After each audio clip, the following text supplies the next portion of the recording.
We're here at aTVfest, which is our first annual celebration of television and new media. Tom Beers, take one. Hi, I'm Tom Beers. Welcome to the SCAD Tom Beers Show. We appear to have a very strong working relationship with Ms. Rashada. How do you feel about being honored at SCAD today? You know, it's not about awards at the end of the day. You've already won me over, you guys. Yeah, because you did your homework. You actually went to the website and looked at what I did, and he's already been asking me sort of questions which made me realize that, you know what, you made me care, you know? I am the chairman of Bemis Volkine, which is an entertainment marketing company. Without gaming, there would be no modern integrated media.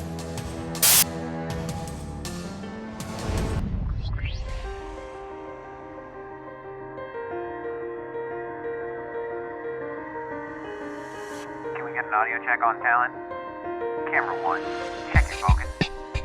Everyone ready? 1 minute to live, people. Game face. Hi, I'm Benjamin Tincher, and today we're here in the SCAD Atlanta DMC, the Digital Media Center, and this is our studio control room. We're here for the aTVfest, which is a TV festival put on by SCAD for the students and industry professionals to mingle and mix. So the crew's already kind of all set up where they need to be. So go ahead and sit back and enjoy the show, and we're gonna go ahead and get started.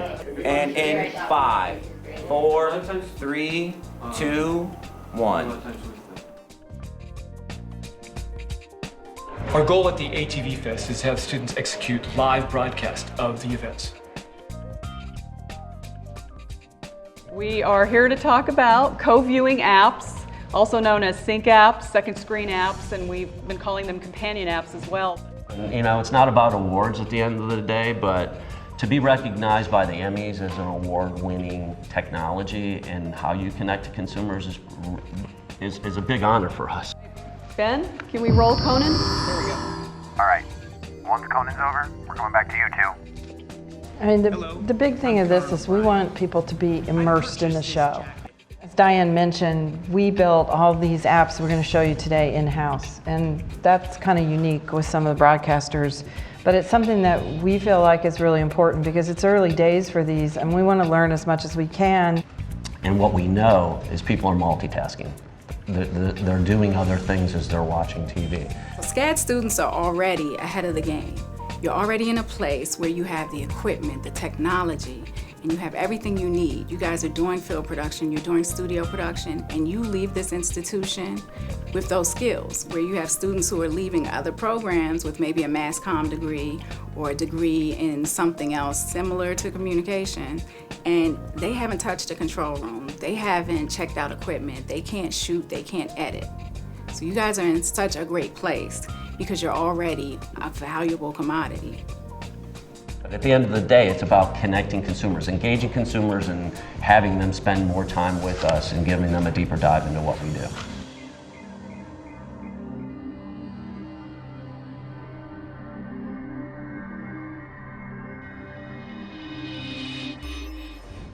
Atlanta is terrific for the creative community here is awesome. There's also a very, very vibrant television industry here. It's grown so much. I mean, I'm amazed. The biggest single reason that we're having such a boom in Atlanta right now of television and film work is because of the talent pool here, and SCAD is partially responsible for that. We have a lot of internships with people like Turner, Tyler Perry, the Georgia Dome, other broadcasters in town who benefit from our students working at a world-class facility.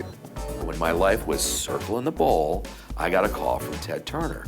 And I drove down to Atlanta, Georgia, and I started a career in television. The first major thing probably was working with Ted Turner here in Atlanta on the conception, the communication of the idea of 24-hour news, which was CNN. When I worked here, you know, that little 1050 Techwood building, you know, the old kind of colonial mansion, that was it. I worked in the basement of that building. And now watching these like mammoth buildings completely surrounding a campus, none of that existed when we started. You know, I was here when they started CNN. I mean, this is a long time ago, but kind of before almost you were born, you know?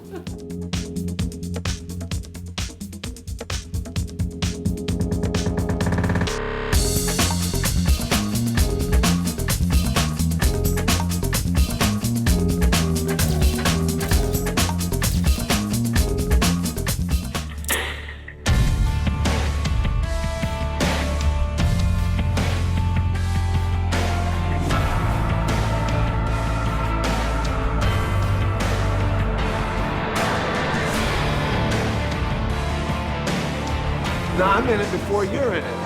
I don't think so. Yeah. No, because when they're showing the credits, they say Your name doesn't count. That's for sure. First of all, how did you get involved with the production? What did you think when your agent handed you the screenplay and you read it? What were your first impressions and how did you get on board? I would really want to hear from you, man. Oh yeah, we'll get this around.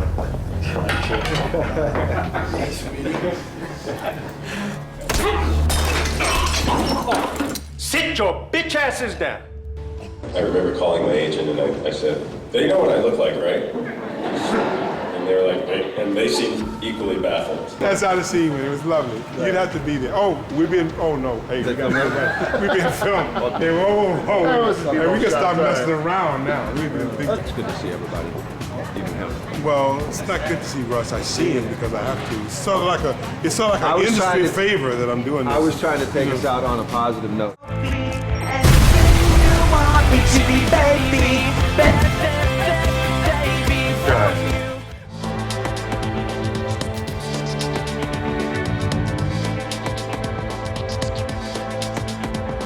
The majority of people, the young men, are used to understanding that television is on a specific number on a specific dial.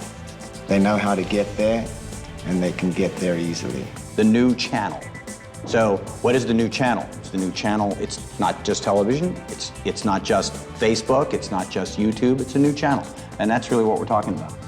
Unfortunately for television, there are other things that are opening up. But there is the competition coming from places like Netflix and from Google YouTube and from other areas that they are not quite equipped to handle. Television in the next 10 years is going to completely change. You know, I mean, I watched the first 3 episodes of House of Cards and I just thought TV's totally changed. You know, there's no network, there's no programming, you can watch all 13 episodes at once. Programming in the network sense isn't going away. It's going to become wildly interactive. Because people will go there however they want to go there, on whatever device they want to go there, and whatever time they want to go there. We're still going to have long format television. It's going to change in the way people are watching. We've already seen the change with video on demand, with access through internet platforms. That again not only takes away the point in the dial, but it takes away the point in time. Technology will always help us become better and greater. So now we're at 3D, and it's not the red and blue chroma 3D, it's true 3D. So we're going to continue to change and be able to see things in our homes on a consumer basis that previously was for IMAX. It's a very complex future, and because the industry is relatively incestuous, I think that they've got to be careful about how they tackle it. So there's a huge opportunity for the young people in the industry. The other thing that I find fascinating is the generational differences are so extreme right now. Because a generation used to be 20 years, a generation now is 3 to 5 years. The technology changes so much, and some of you already know that people who are younger than you are using technologies that you're not even comfortable with. And the people who are 3 and 4 years old right now are super comfortable with technology. I have a 3-year-old niece who is literally mobile, who's literally like working in a 3D space. And I lose to like 6-year-olds at these games. And it's the idea that we're all speaking it from a different lens. And we're taking technology in a different way. It's just a way of thinking. Microsoft could not see Google coming. It's Kool-Aid. It's desktop. They could not see that something on the internet was going to actually be something that could overtake them. Google could not see Facebook, even though they understood that social was going to happen. They still couldn't do it, and they have Google Plus now, but it's still not a major player. Facebook couldn't see Twitter, and it goes on and on like this. Twitter and them couldn't see Pinterest, and it's just Kool-Aid. So it's a serious problem. Television is still going to be that tube. It's the place where people get their information, they get entertained, and they spend most of their time. It's going to be super interactive.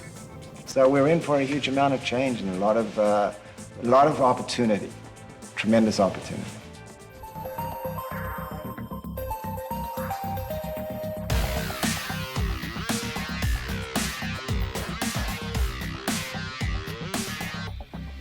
Yeah, the largest standing set of any hour show ever. I have to say to you, the first time that I was shown into the set, your jaw hits the floor because it's enormous and it's a really phenomenal, epic space to shoot in.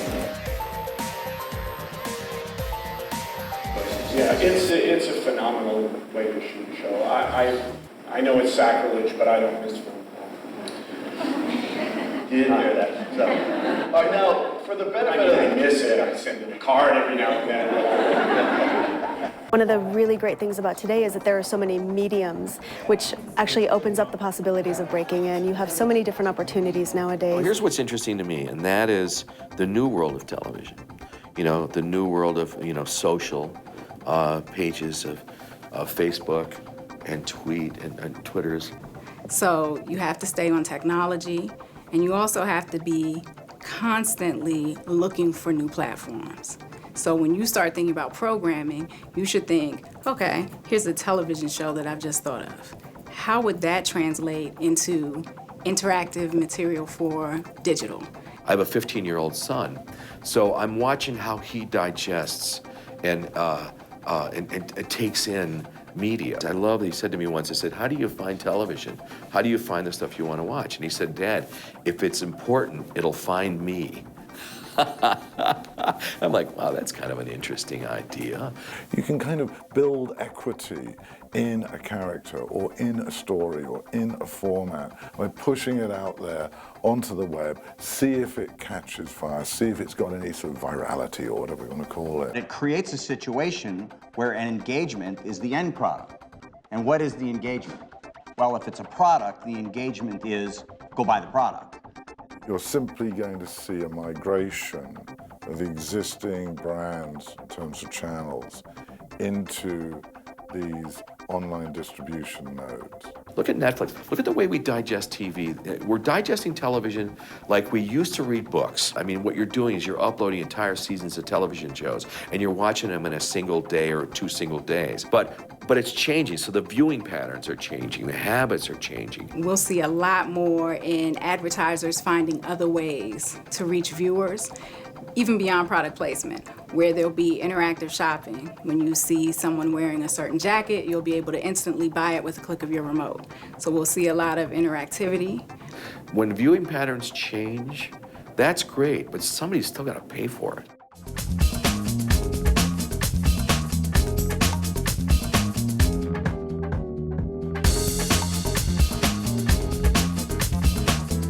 Enjoy the show.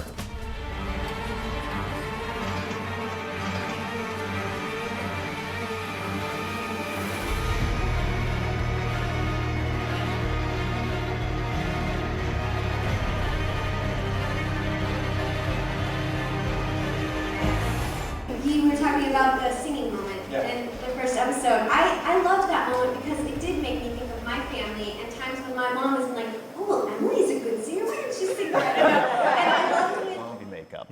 A lot of the digital cameras are so sharp, it showed a lot of the flaws of the zombie makeup. Really was why we chose to go with 16, and then Frank fell in love with it realizing that it really sort of looks, gives it the aesthetic of a lot of those old horror movies from the past. It has to almost be like another limb. And especially for Andrea, that's her thing. She's the sharpshooter. And I mean, it got to the point where I can't even explain it, but it's like my favorite keepsake. Like my Beretta is like, I look at it and it's like we have so much history. And I love that gun.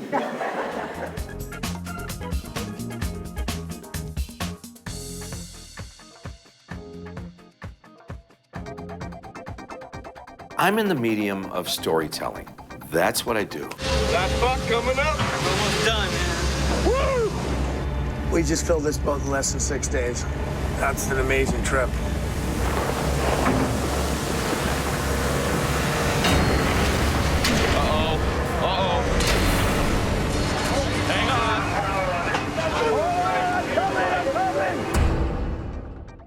You've actually seen a really interesting opportunity emerge for storytellers to latch their strong storytelling skills onto characters that the audience can really invest in. No man, Christian or pagan, Mongol or Indian, or of any race whatsoever, who has known or explored so much of the world and its great wonders as have I, Marco Polo. All I care about is telling a compelling story with compelling characters. I want to write characters that actors want to play. Keep a successful brand. The way to do that would probably be to make sure you're telling really great stories and you're being really honest in your storytelling, because I think that's why people watch television. As long as you're staying true to the story, I think that people are going to come to the theater, people are going to turn on the television, people are going to want to see your stories. These are characters that are full of human contradictions and make a lot of mistakes and have a soul. No pleasure in taking someone's life. Nothing to celebrate. You saved so many people, Ruth. Don't forget that.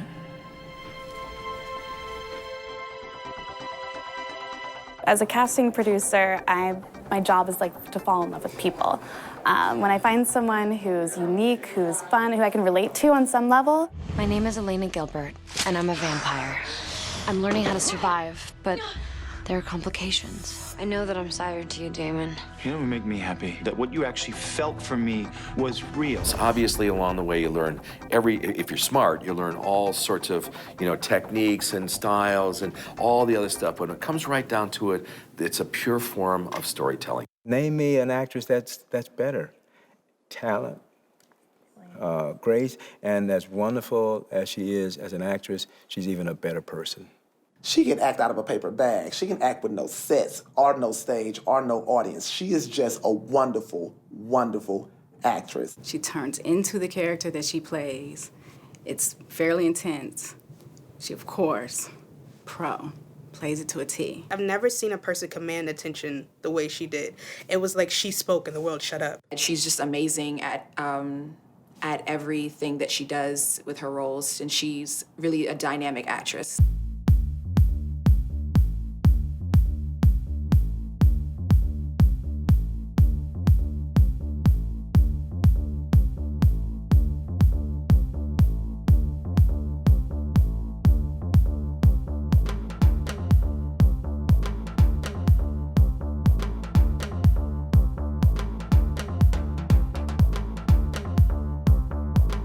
When I found out that Felicia Rashad was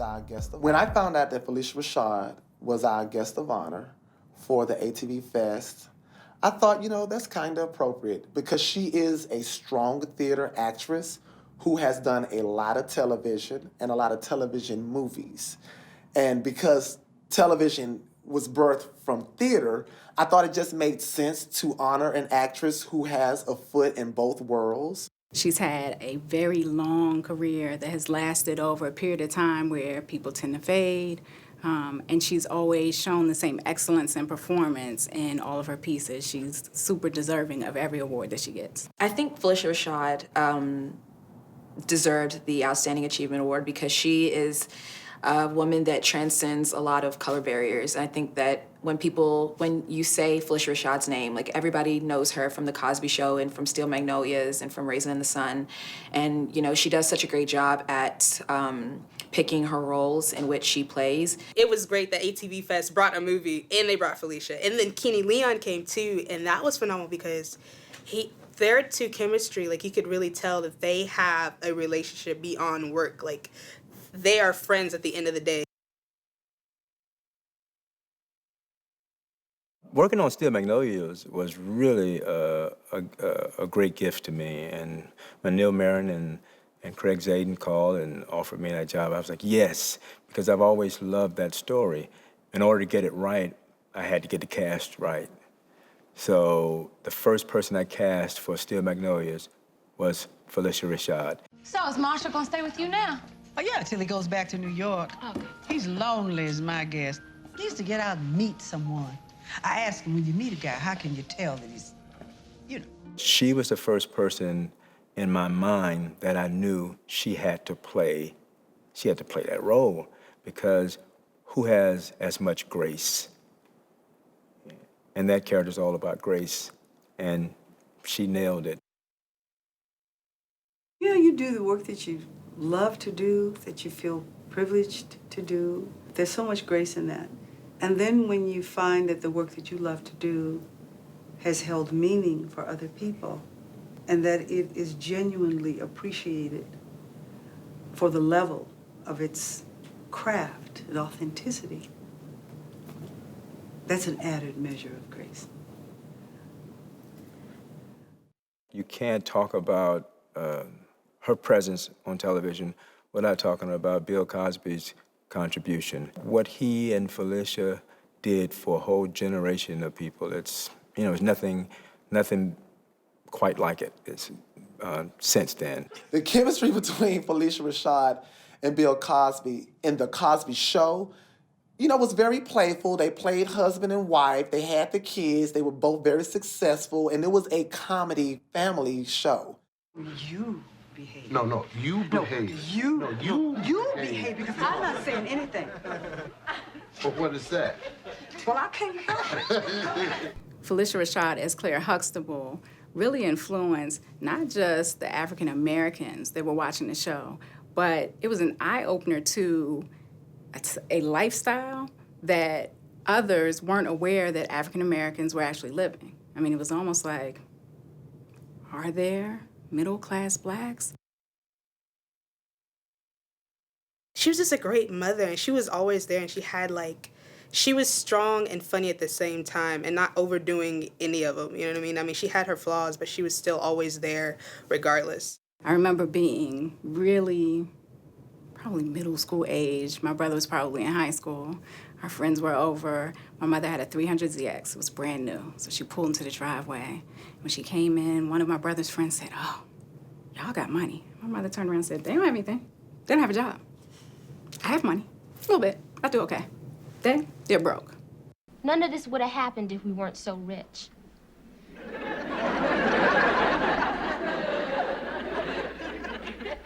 Let me get something straight, okay? Your mother and I are rich. You have nothing. We were embarrassed, but when you think about it, it was actually funny. But you're like, but it was the Huxtables. That was that household. What I think is that the work that we did was good work. And we know that it was good work because it means so much to people. And people see themselves in it. And that's when you know you've done some good work. When people can see themselves reflected in what you do. Or when what you've done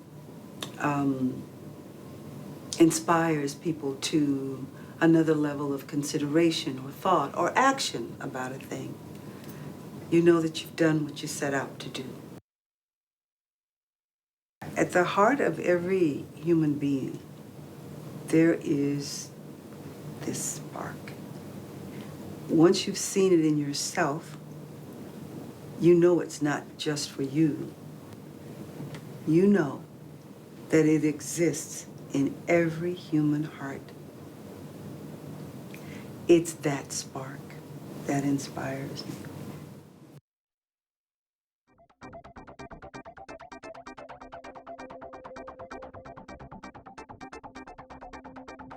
My advice to you all is, number one, read Steve Jobs' book. It's not a great book, but it's extremely well worth reading. And when I say read it, I truly mean study it, not just read it. The second is try to do some form of meditation and give yourself the time to question and to open your minds to all the possibilities and change that there are.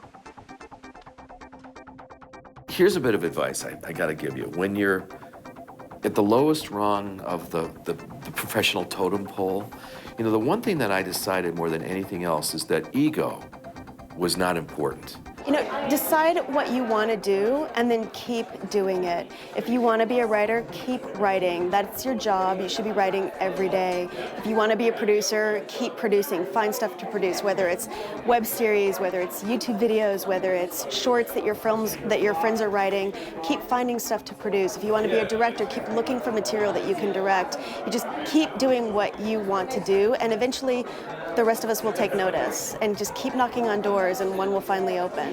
But be persistent. You have to keep your eyes open all the time. Never keep, you know, that single vision that I'm the auteur, I tell a story and nothing else. Learn it all. You know, that's the thing. It's this incredible palette.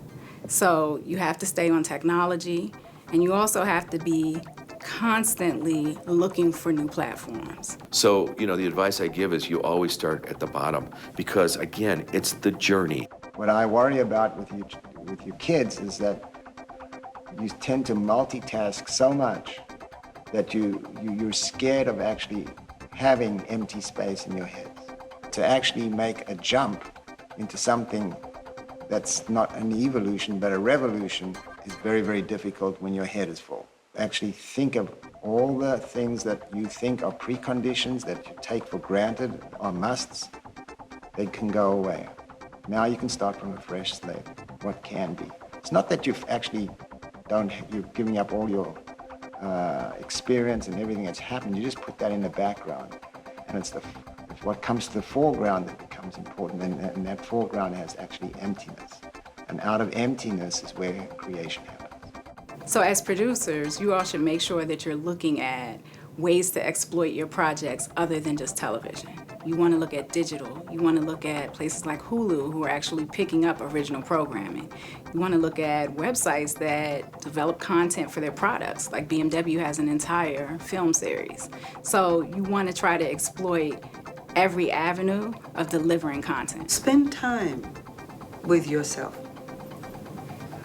and try to understand what that understanding is, where it comes from, why it's been given to you, why you have it, what you're supposed to do with it. But don't get too heavy. Be light. Enjoy each day. People ask me, how did I get where I got?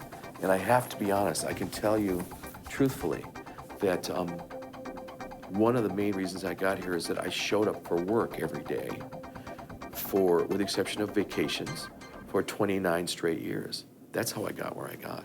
I just did the job. You know, don't expect anyone to owe you anything. You know, don't complain, don't explain, just show up.